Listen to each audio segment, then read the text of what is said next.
Lil Wayne put me in a song, and like that doesn't happen. That's so cool. He was the best rapper at the time, right? He was like the biggest thing out, and to be able to have that, and President Obama was talking about me, and like.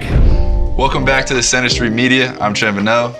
I'm Trey, and this is Life Beyond the Three. We get 15 minutes with Jimmer. 15 minutes with Jimmer. It's pretty cool, guys. So let's get excited. What were your thoughts going back to Denver? It brings back a lot of memories, that's for sure. It's nostalgic getting back in there. I mean, it's crazy. It's been 14 years or something like that since we've been in there and played there. So how was both your experience when you went to the Sweet 16 and then kind of your advice for us as we go there? The one thing about your team is that you guys have been battle tested all year. I think that's one of the great things about you guys being in the Big 12. My advice is, there's going to be a ton of hype. There's going to be a ton of media that you have to kind of deal with once you get there. And it's just the way it works. I would try to focus in on just your routine of how do you always get ready and prepared for a game? Once you get out there, it's on. You just compete. Trevin Knell, surprise, is the oldest college basketball player. If you were in Trevin Knell's shoes, oh my mama, you are going to do what he's doing.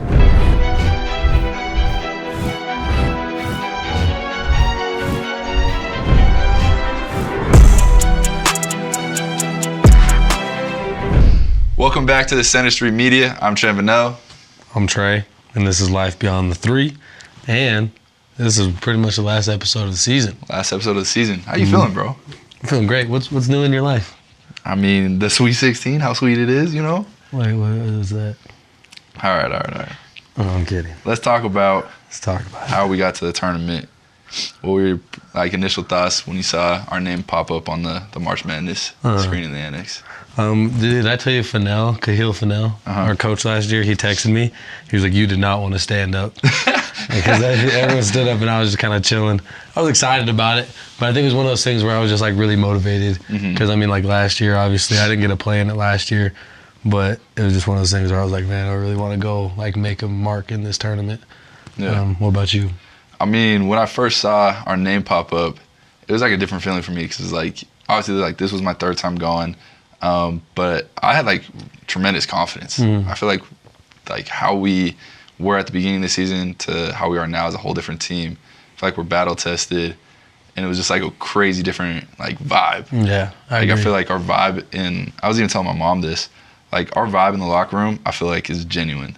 Oh, it's crazy to see the comparison. Not that last year was bad, but it's just seeing the difference of this year and last year is oh, this is why 100%. It's working. And we always talk about teams need to have a good locker room if they want to go far. It just makes sense. And I was oh yeah, we have a good locker room until this year. Yeah. I feel like this year's team is just way different in terms of how much love I have for guys on the court. Yeah. When I'm on the bench, I'm cheering. I'm genuinely yeah. Dude, I hope this guy can stay in as long as he can because he's cooking. Bro. Yeah. But yeah, I feel like the love that we have for each of us is really genuine and really pure. So how does your energy level feel? Because I remember last year at this time being so tired. That's facts. But this year I'm oh, I feel great. Yeah, I feel great. I'm this is weird. I think it's just how we've approached everything the whole season. Yeah, KY's been a great in terms of preparing us. Yeah. Because I feel the Monday to Tuesday to Wednesday practices have been good in terms of okay, we need to go hard on this day. We need to be able to bang bodies a little bit, and then it's more mental reps the next day. Yeah. I think it's great to our structure was preparing us for March almost. Yeah, which I think is huge. So how do you like the new theme song that's kind of been trending right now? Yeah, pump it up. Let's talk about the origin of it. Huh? Let's talk about the origin of it. Yeah, the origin of it. We were at Cincinnati getting our butts kicked. Pump it up right here. Getting our butts kicked at Cincinnati. And then Trevin, this was literally last week? Yeah. This is before the VCU game. Yeah, before the VCU game. He sends me a text of the Pump It Up song. He's was this the song playing at Cincinnati? I was yeah. I was this is lit. So all of a sudden he just kept playing. And before the last game, we played it 4 times while we warmed up. Yeah. It's a great song. It's a great song. It's a great song to get pumped up. What are the 3 words in it? Pump it up. We got to. It's elite. It's elite. All right, Trevin, now I want to dive into you a little bit. Can I do that? Let's go for it. So me and Trev, go through how we met. All right, guys, I have a great story. So We're at Spencer Johnson's wedding. Shout out Spencer Johnson. Spence playing in England. Playing in England. Hit a good game the other day, yeah. Great game. But we're at his wedding. And I see Trey Stewart walk in, and take it back to, my mission. I was on my mission, and my dad sends me a newspaper. I gotta find it and send it to you. It's probably still at my parents' house, but my dad sends me a newspaper, and it's in the Desert News. And it's Trey dunking on somebody. It's on the front page, and he's like, "Hey, just let you know, like, you guys got this recruit. He's cooking in high school, like all this stuff." And I was just like, "Wow, this guy can jump." And then he sends me the video on my email thing. I watched it like 100 times. So I knew Trey was gonna be special, and then we met each other at Spencer Johnson's wedding. I put my arm around him. What did I say? Amazing. He said, "Man, if you need anything, I got you. Like, I know how it is. Like, you're my brother." And like when he said that, it was like, I was like so cool. I was like, "Oh, like player on the team's like welcoming me in. This is awesome." And then after that, it's just been 400. I mean, we talk about we went to Disneyland this summer together. Went to Disneyland? I fifth wheeled with all the married couples. You did? It was kind of funny. So like, I had a girlfriend, and we brought him over. Evan Troy was our other, Evan and Julia. Shout out Evan and Julia. Shout out Evan and Tatum, and then it was me, girlfriend at the time, broke up. Then we brought another girl. That one didn't work out. Another girl, that one also didn't work out. So then it just became this fifth wheel thing, and it was great fun. And then like whenever I started talking to a girl, I'd bring her, and be like, nah, she's not the one. So it's almost like he brings her over before he brings her around his like family. Family, so, yeah, it's the first stamp of approval. The first stamp of sure. approval is that, and we have game nights. Game nights, movie nights. We've gone to a lot of movies together. It's just been cool to like. I want to talk about this specifically is like continuity in terms of college basketball. Like you talked about playing and how it affects like the success on the court. Like we see our experience right now, where it's like we've played with Richie for 3 years, we played with Down for 3 years, we played with Foose for 4. Like that experience and just comfortability with your teammates valuable, and it also helps when you bring new people. But then beyond that, like the relationships you have with people are just elite. Where it's like, I mean, not that my relationship's bad with Mo. We have a great relationship with Mo. But then I look at like spending 4 years and like living with Foose and all that. Yeah. It's just crazy to see like the depth of the relationships. 100%. So I kind of talk a little bit on that in terms of like the environment of college basketball transferring. Yeah, college basketball is changing. Like it's honestly a little bit sad. The portal, I guess, opened this first or second game of the NCAA tournament, which is like insane to me. That. Yeah. And so I think there's a lot of things to be said about loyalty to like a program, loyalty to your teammates. And I think honestly Trey's like one of the perfect examples, because your like career hasn't been all stars and rainbows, but the way you're finishing out, I think is like couldn't be even more perfect. I feel like it's a storybook ending. But I agree. I think when athletes can stay at their program for 3 or 4 years, it just shows like how much more dedicated you are to the team. How like I feel like you can be able to create those relationships, create networking opportunities, and BYU's unbelievable. I don't think it would be stupid to transfer from BYU just with all the networking that goes on, all the relationships you're able to build. But I think that's why our team's so special. Is like you said, we have guys who've been here for 4 years, 6 years. We'll get to that. We'll get to the age because it's been floating. It's been floating around, guys. It hasn't been floating. It's been blasted everywhere. I don't think "floated's" the word for it. But no, like the depth of relationship is crazy because like you have lifelong friends. Like even you look at like Jess Mullen. Like she's helped you with school for 6 years. 100%. And like the relationship you have with her versus like just 1 year is just crazy. So you really make lifelong friends, and I'm beyond grateful for BYU. Like it's just cool to see how like deep of relationships I have with individuals, and it makes the wins a lot more satisfying when you've gone through a lot. Like winning with you, I know like this has kind of been going around too. So we beat Wisconsin, and I was like good. I wasn't like emotional or anything. I was like, super excited. I was like pulling my jersey up, showing the BYU because I was pumped to represent the institution, and then get into the locker room. I'm still pumped up. I see Trey and I give him a hug, and all of a sudden waterworks start going. Cried, bro. Wildest thing. But I don't think like I would have been that emotional with anybody else on the team. It's just like we've been so close. We've been through the ups and downs. We've had long conversations at night, workouts at night, workouts in the morning. And it just shows like everything you do really does pay off. Yeah. I had like I had a DM kid ask me about like he has a hard time finding joy playing basketball. I thought that was an interesting idea.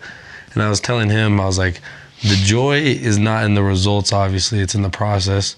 Yeah. But like, he was like, how do you fall in love with the process? What would be your answer to that? Because, like, it was, like, a hard question for me to answer because I'm, like, I honestly, like, live for just being in the gym. Like, JL's a great example. Yeah. He loves being in the gym. So I don't know. Yeah, I think that's a great question. I mean, if you think about trying to stay present, and, like, Craig Manning actually hit it around the head because I was actually talking to him about sometimes in the game I get super antsy or, like, I'm like, I hope this goes in just so I can, like, settle into the game a little bit. And he said that's, like, you're being a little too prideful because you almost have to be more humble because that perfectionist in you wants to be perfect. Yeah. But, you know, Christ is the only one that can be perfect. Right. And so when you kind of take that away and you can be able to, like, you know, settle into yourself and be like, okay, I'm going to just do the best I can, you know. And then all of a sudden your mind slowly kind of, like, flips a little bit and you kind of start having more fun in the process. Like, even today we had, like, you know, camera crew that was there. It's kind of, like, a little different vibe. Yeah. But I was like, oh, I got to make this because I'm on camera, whatever, you know. And then I was like, oh, we're just having fun again. There's another shot. We're in the Lizab. The Lizab.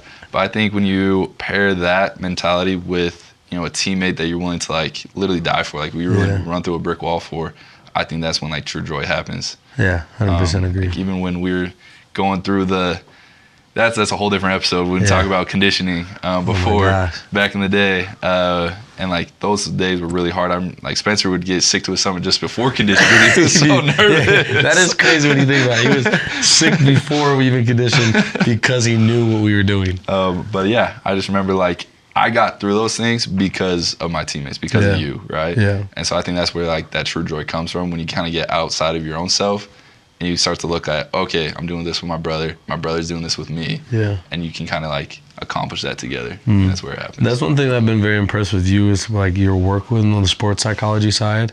I'm not saying you have problems, but, like, you get anxious. 100%. You have human feelings. Yeah. And a lot of people forget that you're a human. Yeah. What's been, like, some of the biggest valuable lessons you've learned in terms of the sports psychology side of, like, handling the anxiousness of getting in the game, handling the anxiousness of just pressure? Yeah, this year's been, I feel like, a 180 flip for me. Crazy. I hate to say it, but, like last year, I feel like every game I was like, dude, you're press fine. the button. You're fine. That would be weird. Exactly. Yeah. I feel like it just helps me when I'm, like, so we talk about, like, the 3-to-1s, right? And the 3, like, you can elaborate on the 3-to-1s real quick. 3-to-1s are just, you say 3 positive things. Obviously, they're process oriented. So, like, I was in my defensive position correctly, and then the 1 is just one thing you can improve on. So then it kind of keeps it constructive of, like, oh, I'm remaining positive, but then scientifically you obviously want to have one thing that you're going to work on, but the positivity backs it up to keep the confidence. Yeah. And so my 3-to-1s were, like, my quick release, I feel like, is huge for me. And then just being physical. I feel like when I'm physical, I kind of settle into the game. You know, a little chippy. And then my third thing was, honestly, just, it's like smile / like, have fun. Exactly. Like, enjoy the moment. Yeah. Zach, shout out Zach, is Jaguar's trainer. He told me, he sent me a text and was just like, when you go out there, like, thank God and then just go have fun. Like, you've put in so much work. Yeah. So it's just like literally just have faith that, you know, what your work did was enough. Yeah. And so I think that's really helped me to know, like, there's going to be highs, there's going to be lows. But as long as we're, like, good, like, it doesn't matter, right? Yeah. And so that's been a huge game changer. I remember Tyson came up to me because I airballed, I think, my first shot at UCF. And then the next 3 I made, and he goes, dude, your mindset's completely different than last year. Like, before it would be like, you're done the rest of the game. Exactly. So it has been really impressive. Like, you give yourself some, like, your flowers, because it's like, I'm not saying you were a mess last year. I'm just saying it was bad. Yeah. But I think, and I think the coaching staff has a big deal with it too, 100%. Just with the confidence they give and, like, how, like, even Wiz came up to me at halftime. He's like, hey, like, you're being a little passive. Like, just look for your shot, be aggressive. Exactly. And so when you have those, it helps. Confidence has to be a tangible thing. Yeah. And that's why I think sports psychology has been cool for us, to see that it's, like, an actual thing rather than this, like, obscure idea that we just talk about, where it's like, have confidence. But, like, have confidence in what? Because I remember at halftime, first half of the last game, I was playing a little bit like a hoe, I ain't gonna lie. And I airballed, I didn't shoot a shot, I traveled. JL pulls me aside and he goes, you've worked way too hard to play like that. And I was like, oh, that makes sense. Yeah. And then I look back, I'm like, okay, I've done all this hard work. Why would I play 100% like a hoe? I'm sorry for saying that, but that's how it was. But yeah, no, it's just a cool mindset that we have all these cool tools to just kind of go out and attack. I wanna hurry and hit that with you though too. Like, how was it with your mindset? Like, I've actually got people DMing me, like young kids too, about like, hey, I'm not playing that much. I was almost about to like send them your number, you know. But like, how did your mindset go? Because at the start of the season, you played a little bit, then you were out of the rotation, and now you're closing out games in March Madness to send us to the Sweet 16. Yeah, I even just got chills, you know. Like, that is unbelievable. Yeah, no, it's been a huge blessing. The main thing I talked about was I had like low hope at a lot of points, where a lot of people forget that, like, I mean, it looks cool, but it's like a lot of people forget that it was 3 years of just like, granted I was playing, but I didn't have the confidence I needed. I didn't feel like I had the freedom and the leash I wanted, and like it was really hard. And I remember going into JB and talking and being like, JB, like, I don't think this is gonna work out. Like, there's nothing's gonna turn around. And it was very frustrating to me. I had a lot of good talks with God, where I was like, God, like, I'm working as hard as I possibly can. I feel like I'm doing everything, but like, how is this not, like, nothing's fair? Like, hard work has not gotten me anywhere. And I was just like so mad. And then finally it came. And it was just one of those things where it's like, you can't lose hope. Like, it's like that whole fourth watch about Jesus coming. It's just, you can never lose hope, and you just have to control what you control. And the biggest thing I always talk about is like our brothers. Like you, Richie, I see the way you work. I'm like, y'all have worked way too hard for me to let my ego get in the way of this team. So if I don't take the personal responsibility to bring it every day, so then everyone else rises up, then that's me being selfish. And then my character, I'm gonna look back in a few years, I'm gonna regret being that type of person. But like, now I can look back and be like, I can always remember that hard work truly does get you somewhere. Like, that's one of those things where, I mean, 3 years, a lot of people will ride the bench for one season, start losing their mind.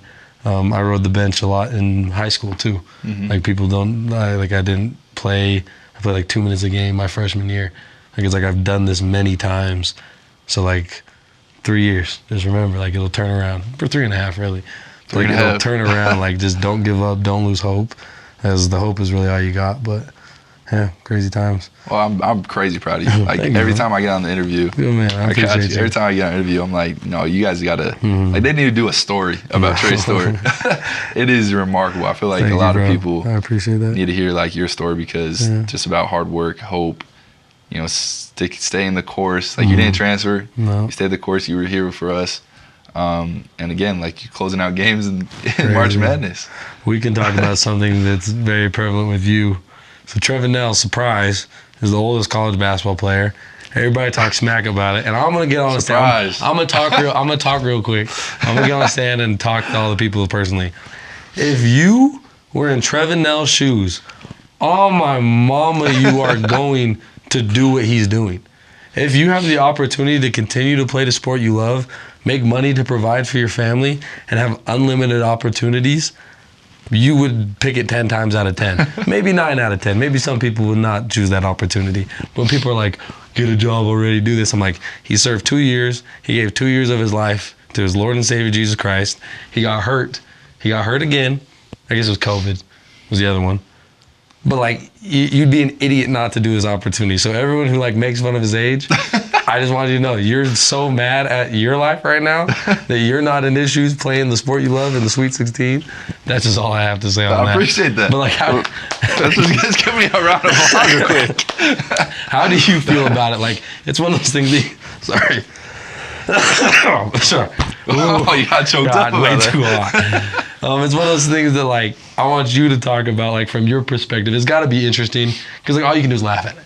All you can do is laugh at it. I mean, after the game, so I've turned off my DMs just because people are insane. Hilarious. You know, we need to do a celebrities meet. We got to do a like meet tweets thing. Those ones that they did. But this last game, I remember I got flooded with DMs, and it was people saying like, "Hey, bro," like all these curse words, and then at the end it was like a LinkedIn link. Yeah, like, oh, get a job. I was like, dude, I appreciate the LinkedIn link. I'll look into it. Yeah. But again, like, I just think it's funny. I want to give up where I'm at. Like, I want to change anything I did about my course, especially, you know, serving 2 years was one of the hardest but best things I've ever learned. It really helped me grow up, helped me to value, you know, those hard things in life. Because, you know, you talk about hope. If I didn't go on my mission, I feel like those hope things that I went through in my career with getting injured and stuff like that wouldn't be there. And then COVID happened, which is super unfortunate. And then I got injured. And I feel like it's all been God's plan, because if those things didn't happen, like, we wouldn't be sitting here today. No, exactly. And so I'm super grateful for those opportunities. And I wouldn't be ever doing any art. Actually, I would be doing some art, but I wouldn't be sewing if it wasn't for your wife. So there's like so many things. So there's so many, I'm so grateful that you're here. So that's why it gets me hot. So you can DM me personally. Trey Stewart. If you ever have beef about Trevin Knell's age, don't DM him. DM me. And you can DM me. We can talk. I have Trey right on my side 90% of the time, so we can get after it. 10 issues right now we can solve right now. I can jaw off with the best of them. I'm just going to put it out there. Okay, let's talk about Denver a little bit. So I know I'm on my phone. I'm texting Jimmer. We're going to have Jimmer hop on. And see. We're going to have him kind of be our guest and talk about his experience in the Sweet 16 and then kind of go from there. So.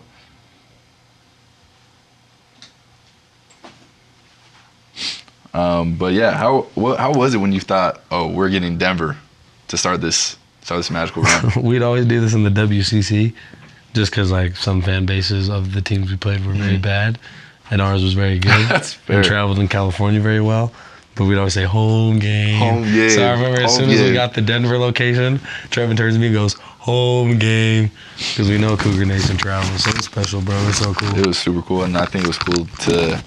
Everyone was like, "Oh, you guys gonna rewrite history? Like, this is Jimmer was going through this." Like, I was like, I mean, we're writing our own history, but it's cool that Jimmer's there, and people were saying like it was cool to see him there. When we won, because it's him passing the torch off to us. So it was cool. Yeah. But yeah, hopefully he gets on soon. He's gonna have to hop off in like 15 minutes. That's fine. But we get 15 minutes with Jimmer. 15 minutes with Jimmer. It's pretty cool, guys. So let's get excited. Okay, we got Jimmer in the house. What's up, brother? What's up, guys? How are you? Can you hear us? Oh, let's go. We're good, man. We're doing all right. We're excited. We're doing all right. You guys should be doing real well.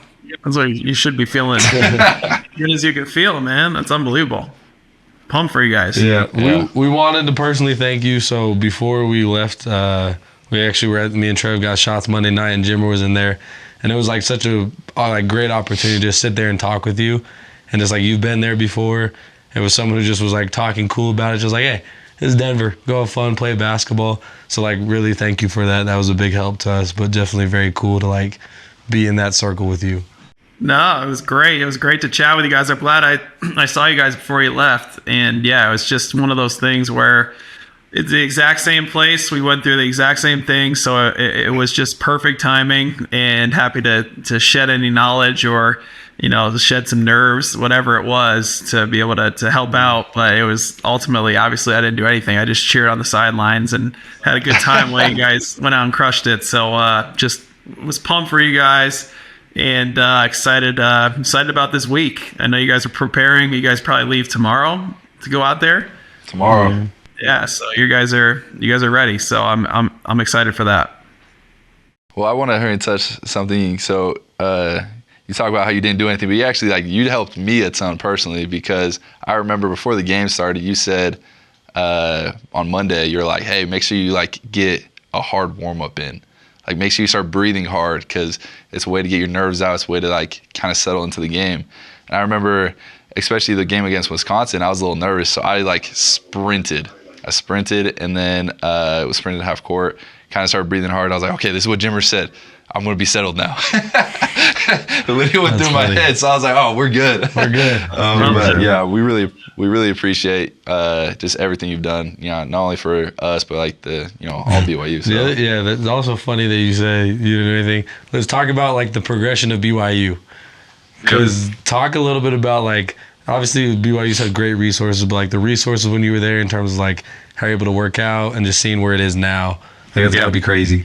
Yeah, no, it's been unbelievable progression. When I got there was no practice facility, right? So there was the RB, the Smith Fieldhouse, and the Marriott Center were the three places that they actually had basketball gyms. And the RB at the Smith Fieldhouse, you can't play in there unless you have a wristband on and you pay for it, that type of thing. Crazy. And we never had any of those. So we were trying to work out in the RB, and and in the Smith Fieldhouse. And, we got kicked out many times as basketball players just because, we weren't allowed in there. So if the Marriott Center wasn't open, there was nowhere really to practice, which is pretty crazy. And now I remember when I was leaving, Brian's like, we need to get a practice facility. Would you be willing to come and talk to some donors about trying to, make that happen? So I was able to go and talk to a few donors about, hey, listen, like these other schools, if you want to be at the top level, if you want to compete, for national championships and get the best recruits, you got to have the best facilities. And, you have to have someone for a designated place where a guy can at least shoot on a day-to-day basis. And, so they did a good job recruited. Now we have, some of the best facilities in the country. Just a beautiful arena, obviously the Marriott Center. And then the locker room has changed. It's amazing now. The practice facility is top notch. So you have all the resources you possibly need now at BYU to be the best program, in the country. And that's, I know what Coach Young and you guys want to be able to do. So yeah, it's been a progression. Sure. And you see that now. Players were getting in and the consistency we're getting in and being in the Big 12, all the above, everything's just kind of another level. And that's where we wanted to continue to go towards. And, credit to Tom and Brian and the program for doing that.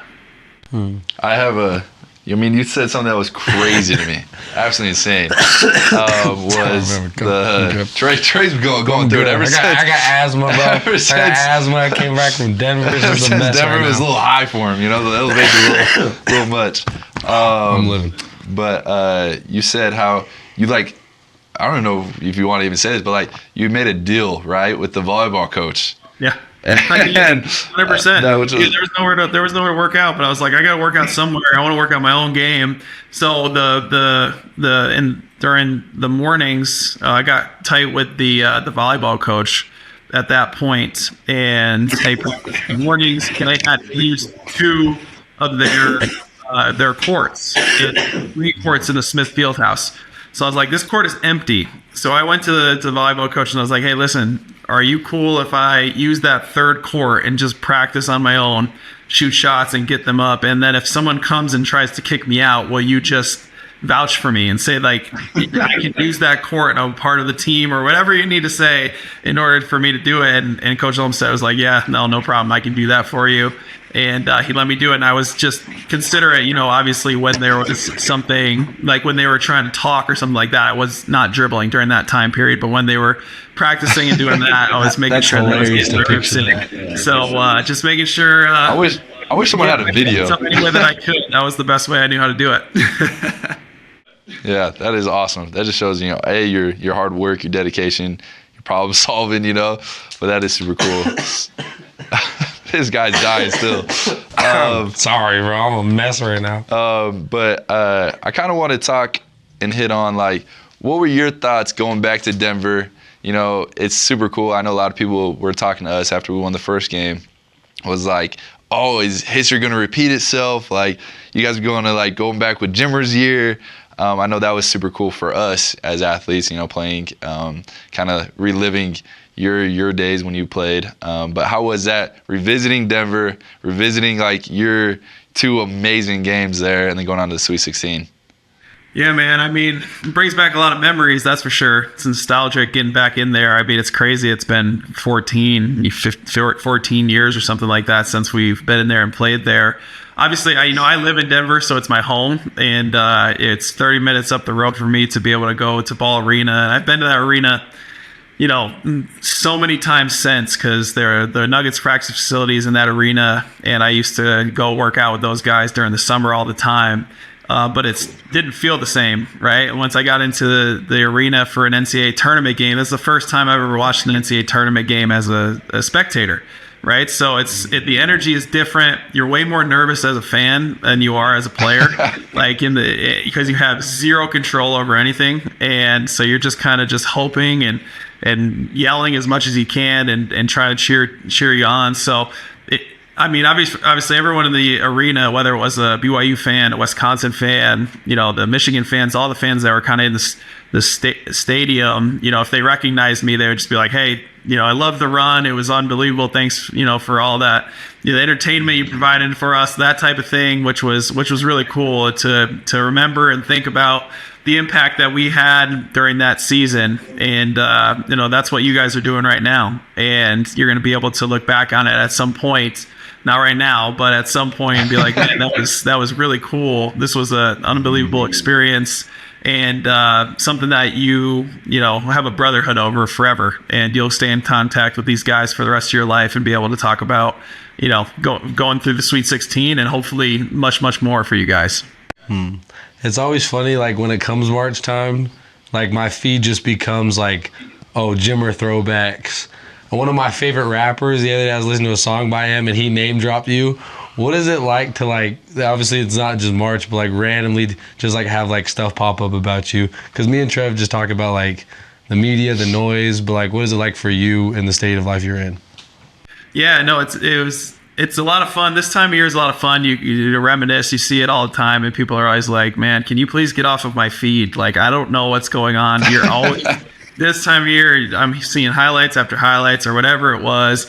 I mean, that year was pretty incredible. I mean, yeah, it was kind of became like a cultural phenomenon. I mean, Lil Wayne put me in a song, and like that doesn't happen. That's so cool. He was the best rapper at the time, right? He was like the biggest thing out. And, to be able to have that, and President Obama was talking about me, and like just all of this stuff that kind of happened. It was right at the beginning of social media, right? So, which is crazy to think about, but Twitter just barely came out. Instagram was just barely starting. So like people were still trying to figure out how to use the social media platforms, but people all of a sudden were like, all right, well, at least I can say something on Twitter. And then they watched our San Diego State game, and it kind of just exploded after that. So it's fun to think about it, and the cultural impact that it had, and the Jimmer tracker that was on ESPN that they had every day, and like all these crazy things that happened during that time period, where you're just like, man, it was kind of just a whirlwind and very surreal. At the time, being a 18-year-old kid. So my dad is the king of pulling up old newspaper articles and VHS tapes of his highlights, but it's not as cool. I think it's gonna be funny for your kids to grow up and all of a sudden March rolls around, or even any time, and they're just like, oh, like they're too young, I feel like, to understand it now, but like once they get older, I think it'll be funny for them to like kind of have that experience. It's such an interesting thing because my daughter just turned 8, and she's starting to realize what's going on. So it's really, really interesting to see how it's kind of clicking. So yesterday we were, just hanging out, and she was on the computer, and I look over, and Whitney's like, hey, she's watching your highlights from back in the day. So she was on Google. Awesome. She was just like, you know what? I'm going to check it out, because she's like, I got to see who Dad is. Because all these people are asking pictures, and people are asking for autographs, and they're like, what's going on? And now she's starting to put it together. So she was watching highlights yesterday, and so it's starting to happen a little bit for her. The other one's not yet, but yeah, it'll be interesting to see, like, as they continue to move forward and understand, kind of what happened, to see how they react to it. And so far, Wesley is trying to tell people our name all the time now, and trying to see if people like bam. So it's a lot of fun. Awesome. That's so tough. See, my dad, I just have like random old dudes come and be like, oh, your dad can hoop back in the day. Yeah. Then you can just, next time like she like tries to disrespect your game, you're like, oh, Obama, Lil Wayne. Like, come on, talk to me. That's crazy, man. For sure. That's fun. I kind of want to get some like what would be your advice for us? Like, I just feel like you had great advice for the first 2 rounds. I know this game is still just like, you got to treat it just as a game. Yeah. But again, there's a lot more media, there's a lot more hype. Yeah. So how was both your experience when you went to the Sweet 16, and then kind of your advice for us as we go there? Yeah, no, it's the first 2 rounds. Obviously, that first game is usually the hardest, because you haven't gone through it yet, right? So you're just kind of, it's a different feel. The second game, you feel a little bit better, but it's a little different. And then the Sweet 16 round is just that on steroids, right? Like you're back in it again. But you just have to realize the other team's in the same position as you.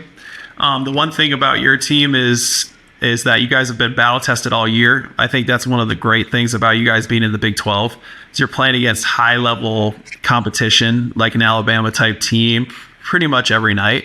And that's something that, fortunately my season, we had a really good conference, but the last 10 years we've had a decent conference, but you usually have a couple games you have to get up for. And then after that, there's some games where you can kind of coast a little bit, even though you don't want to say that.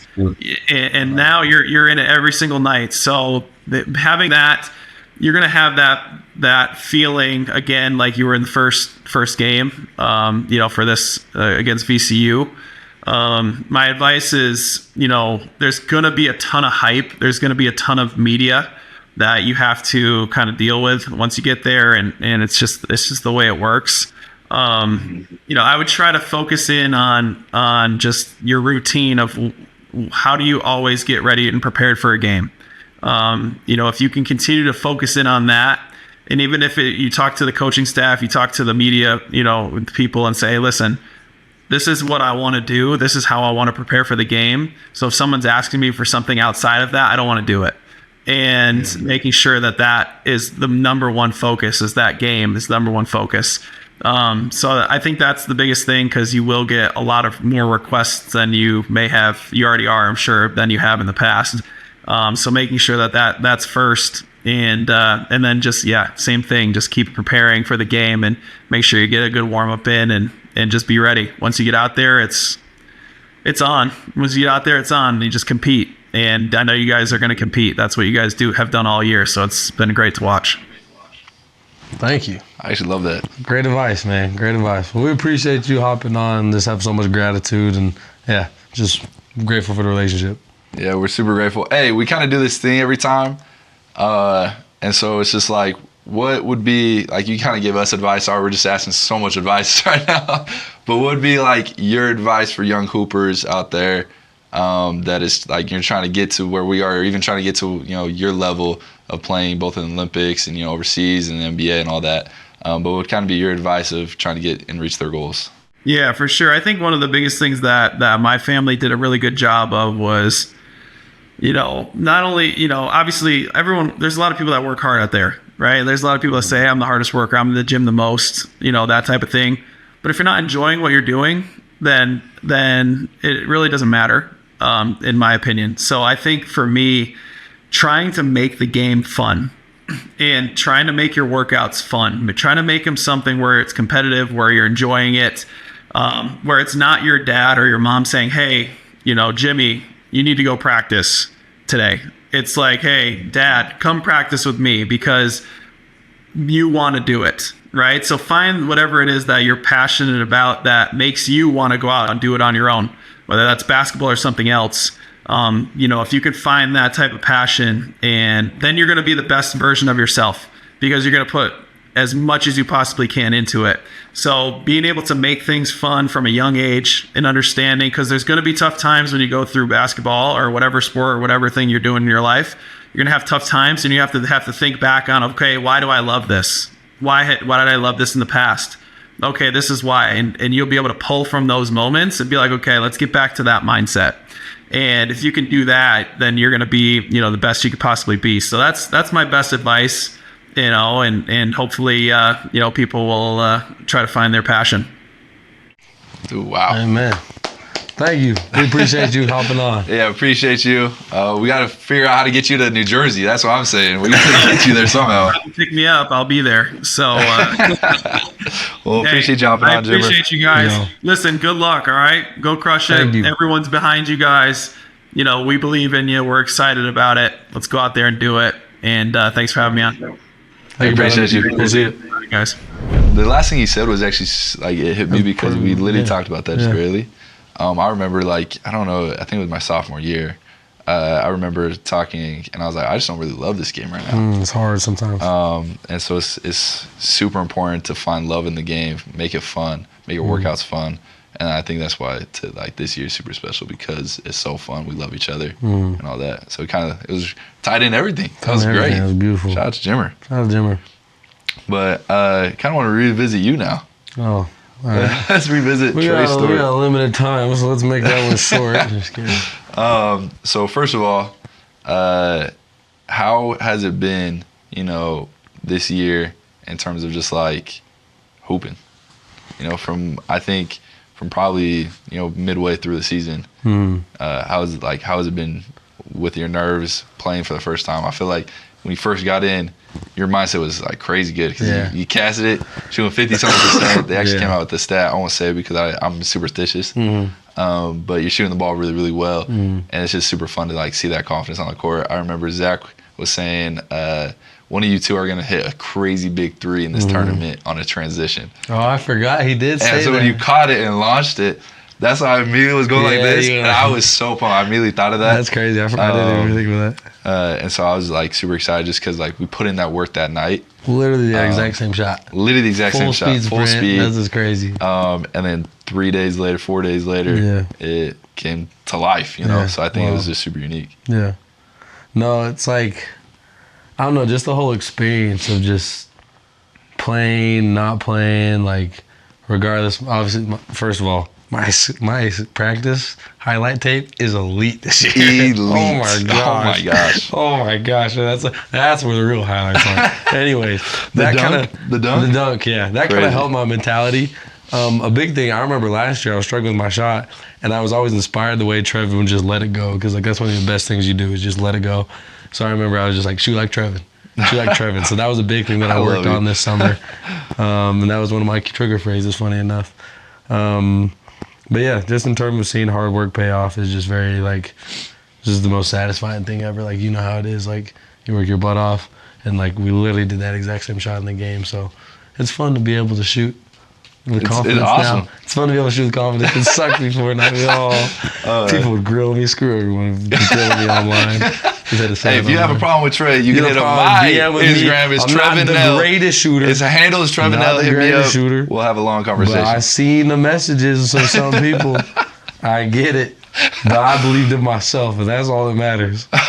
So what are your thoughts, heading into this game? I think you actually helped me settle when we were watching film today, because I was watching, we were watching Alabama. When you watch film, it's super funny because like every team looks like they can be any NBA team because it's only makes they're making. Score, do good. They're like, this guy can do this move and he does it like maybe once or twice in a game. Yeah. But it's like a step back, spin move, like fade away, and you're like, oh my gosh, this guy's good. Luckily they put the how to guard. Yeah, it's just like once in a while where you're like, okay, so he can be stopped. But I remember you said like, hey, you good? And I'm like, yeah, I'm fine. He goes, hey, like, almost like they have to guard us too, right? We're a good team too. And like Alabama is gonna be a really good challenge, but like it's gonna be fun to be able to play like both high octane, offenses and stuff like that. Oh, it's gonna be so fun. This is because the same with Wisconsin; they were very high octane offense as well.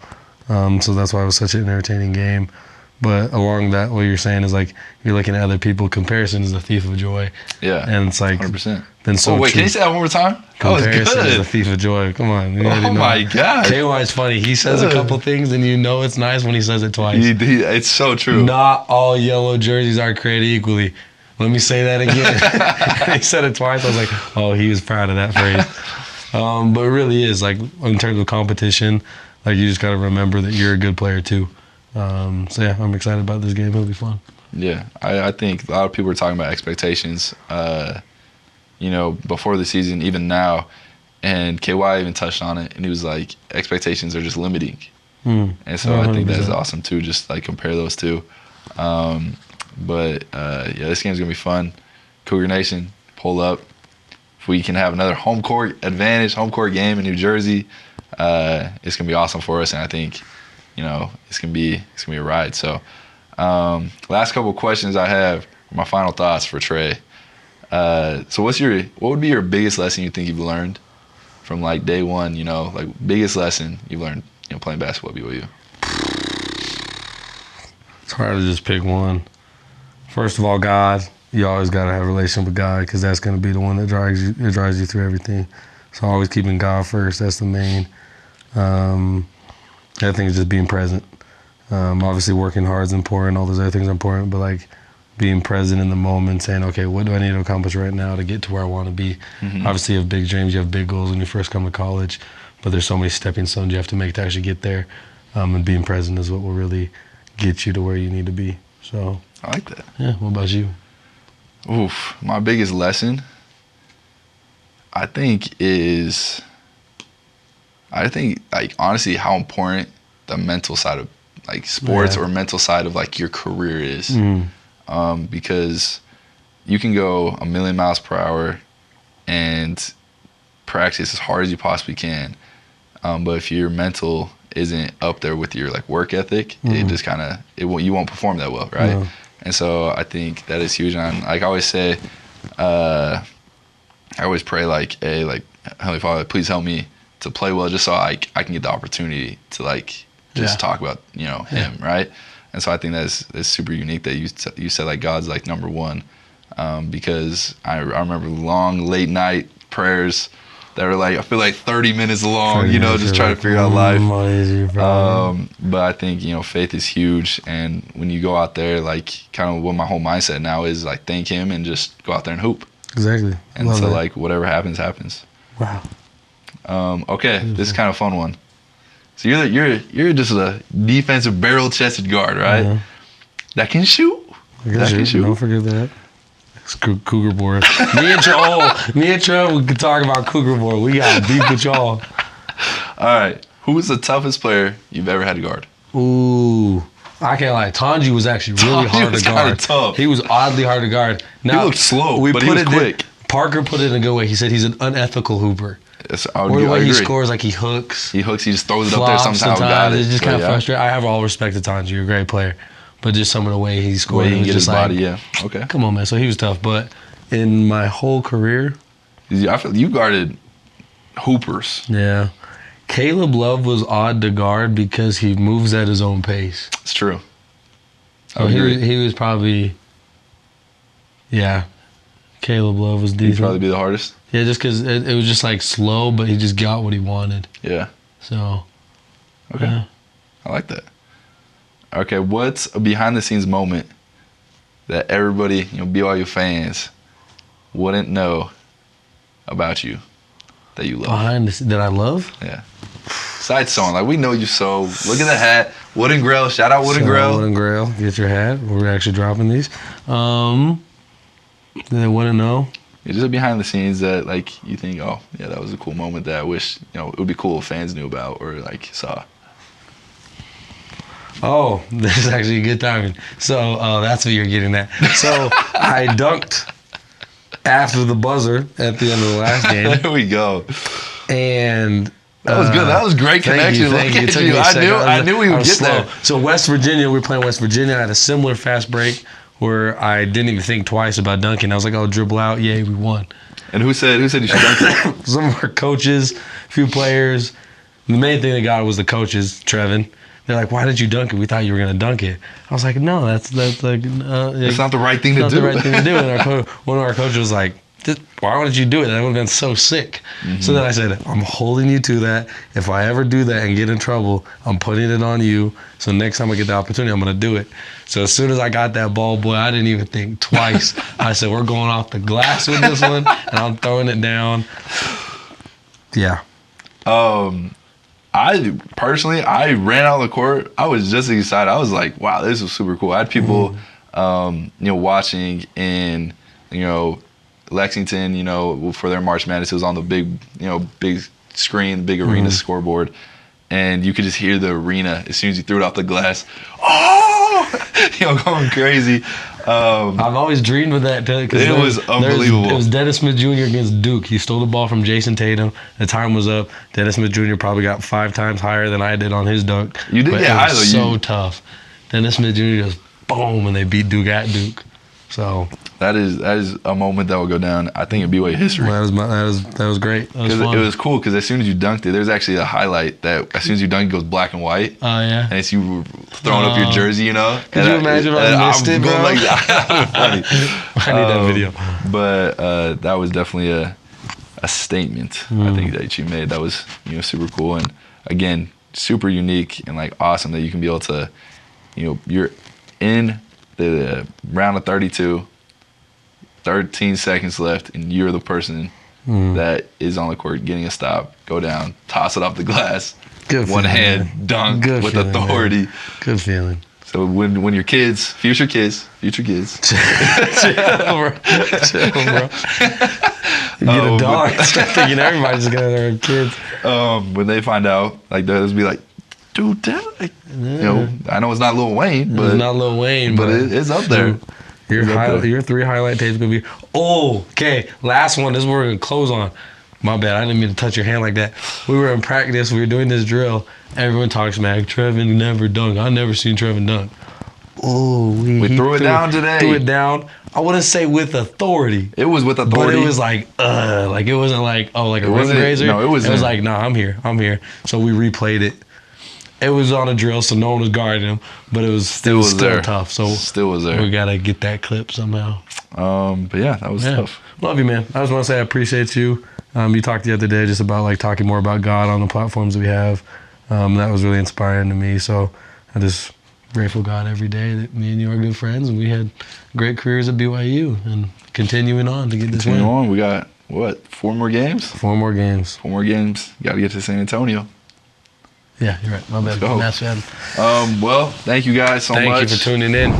This is Life Beyond the 3, presented by your Century Media Network. Goodbye. He didn't want to do it. All right, well, guys, we appreciate you guys tuning in. This is Life Beyond the 3, presented by your Center Street Media Network. You can tune in, Apple Music, YouTube, whatever streaming platform. We just have a lot of gratitude for y'all for tuning in. So, gonna miss y'all, but peace.